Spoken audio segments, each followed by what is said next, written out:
So 2 years ago, I had just retired from the Herald approximately 2 years prior, and I came and joined the YMCA and worked out maybe 4 days a week.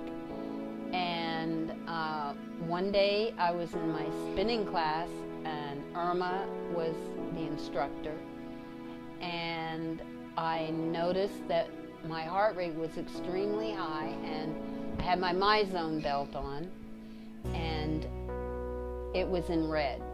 And I was in red before I even got onto the bike. Well, Irma decided that we would change the MyZone belt, and we did that 3 times. Nothing happened. So Irma suggested that I go to the doctor. Maybe a week went by, a week and a half went by, a couple other people and myself started approaching her. I'm like, Leslie, this doesn't look good. The monitor for a person your age, for a person of your fitness level, it's just too high. It's just too high. You need to go have yourself checked. And then up to one day, I basically said to her, you're not allowed back in my spin class. You're not allowed back into the Y if you do not go have a physical check. And for her, that's very important, because the Y is a place where she not only built friends, was able to meet other people, but it was a place that was very dear to her. And by us telling her, no, you're not allowed to do something, and she knew I would mean it, she knew that she would not come into my spinning class until she finally did go. And it was that time that she went that she did not come back. Approximately a week to 10 days later, I ended up in the emergency room. I had fluid in my legs. My heart rate was just like pounding, pounding, pounding. And I was in AFib, a cardiac disease which strikes a lot of women from 40 to 70 years old. And was told by the doctors that I would probably never be normal again, that this would be a way of life, that my heart rate would be low and my energy would be low, and that's how I'd have to get used to living life. Because at first, she did not want to accept that she cannot reach a certain level if everybody else was doing it. She cannot accept that. She felt that she could, her physical level will allow her to do. She's a person that wakes up in the morning, walks her dog, has a regimen, comes to the Y, does her exercise, sits and talks a little bit with a couple of people there, and then she goes back to her daylights and comes back the next day.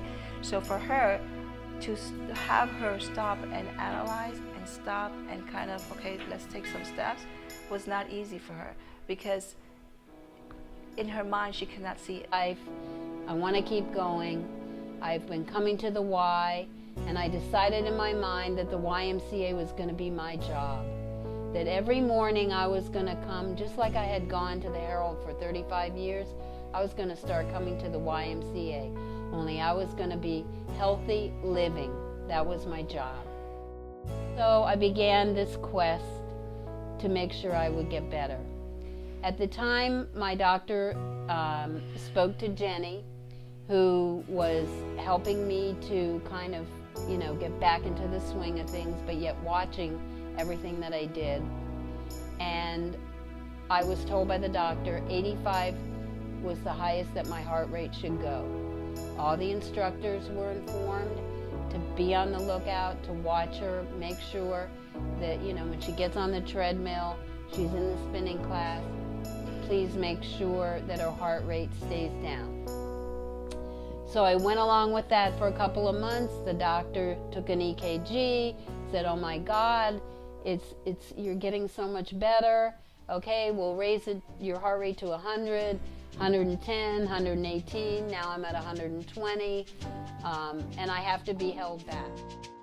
Say maybe 3 months after she came back to the Y, that she was with the trainer, she was able to get back to the spin bike.